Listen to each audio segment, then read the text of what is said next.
Surprise, surprise, motherfucker! The king is back!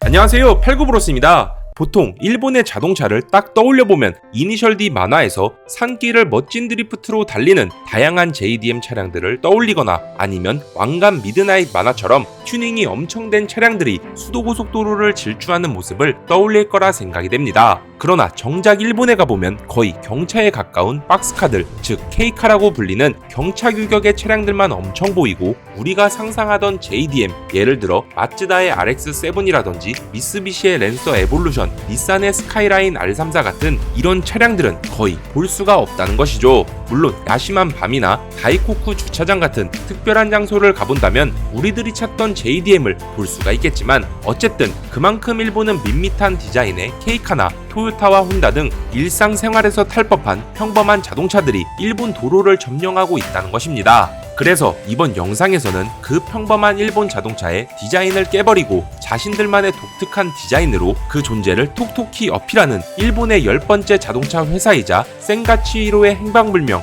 하울의 움직이는 성처럼 기발한 예술성을 가미해 자동차를 만들어내는 자동차 제조사계의 지브리 스튜디오 미츠오카 모터스에 대해 지금 시작하겠습니다.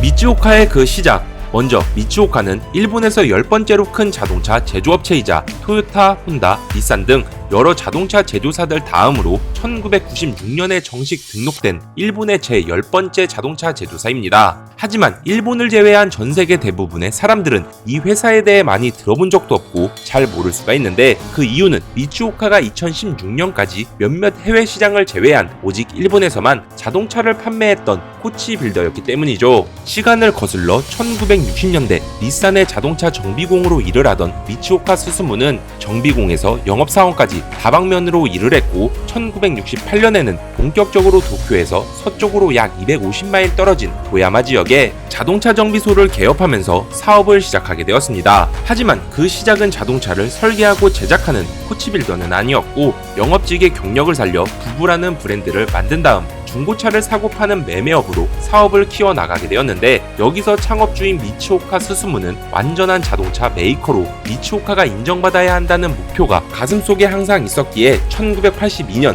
50cc 엔진을 얹은 미니 3륜차 구부 501을 시작으로 뷰트, 류기, 히미코, 버디 등 현재까지도 모험심이 넘치는 다양한 모델들을 만들어 오며 진짜 자동차 제조사가 되었던 것이죠. 여담으로 미츠오카의 차량들을 보면 비록 한 끗 차이이긴 해도 클래식 영국차나 롤스로이스 같은 클래식 디자인의 자동차가 많은데 그 이유는 1960년대 후반과 1970년대 초반에 들어서 일본은 세계적인 자동차 제조 강국으로 떠오르기 시작했지만 그때까지도 일본 사회는 유럽 브랜드의 수입차 인기가 높아서 창업주인 미츠오카 스스무는 당시 제규어나 롤스로이스 같은 영국 클래식 모델들을 모티브해 더욱 클래식한 느낌을 주는 유선형 디자인으로 차량들을 제작했기 때문이라고 하네요. 또한 현재 미츠오카의 사업부는 크게 세 가지로 나뉘는데 그 첫 번째는 지금 설명한 대로 독특한 디자인의 자동차를 만드는 자동차 사업부, 그리고 두 번째는 과거 부부라는 이름으로 꾸준히 해오던 자동차 매매 사업, 마지막 세 번째로는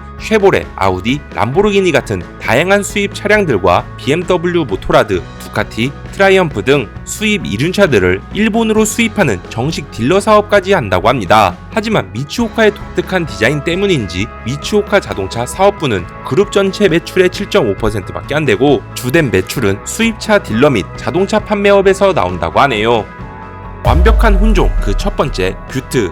제규어의 전설적인 모델 중 하나인 마크2가 딱 생각이 날 정도로 지나치게 똑 닮은 미츠오카의 뷰트는 1993년 첫 출시 이후 미츠오카에서 현재까지 가장 많이 팔린 모델이 되었습니다. 하지만 외관만 그럴싸할 뿐 자동차의 뼈와 심장이라고 할 수 있는 차량의 플랫폼과 파워트레인은 자체적으로 만든 것이 아닌 기아 프라이드와 비슷한 닛산의 소형 해치백 닛산 마치에서 그대로 가져왔고 심지어 닛산 마치가 세대를 변경하면 뷰트 역시도 비슷한 시기쯤 세대 변경을 해오며 현재까지 이어져 오게 되었던 것이죠. 하지만 2023년 미츠오카는 4세대 뷰트부터 더 이상 닛산의 마치를 사용하지 않았고 토요타의 4세대 야리스를 기반으로 1.0과 1.5 가솔린 차량을 또 전동화 시대에 발맞춰 1.5리터 가솔린 하이브리드 모델까지 내놓으며 신규 고객들 유치에도 힘을 쓰고 있다고 합니다.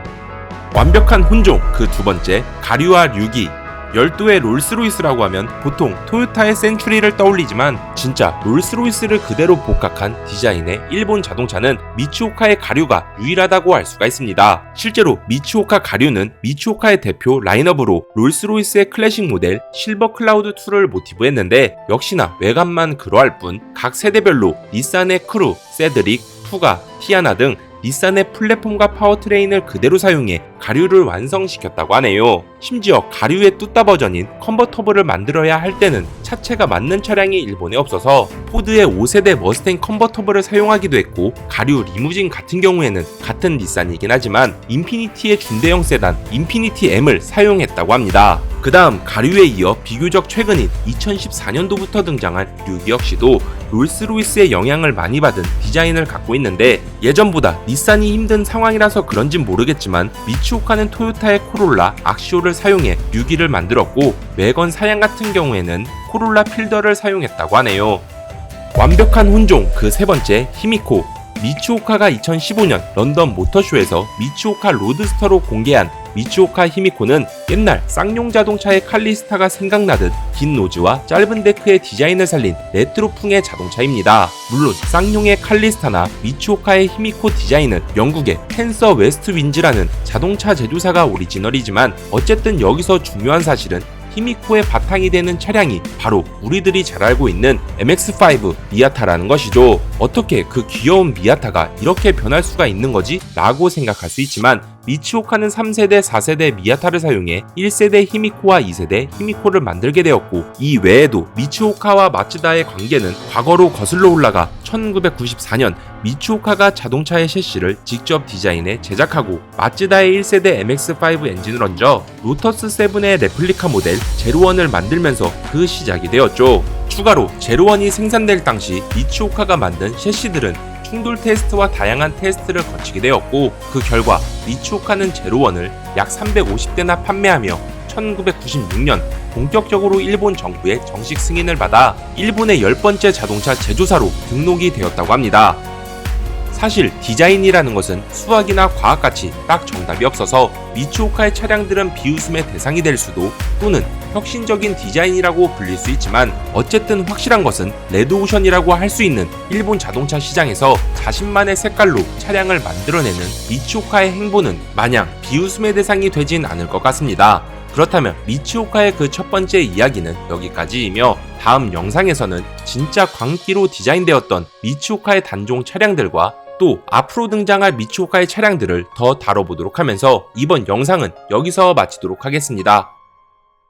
오늘의 정보는 어떠셨나요? 재밌게 보셨다면 좋아요와 구독 부탁드리겠습니다. 끝.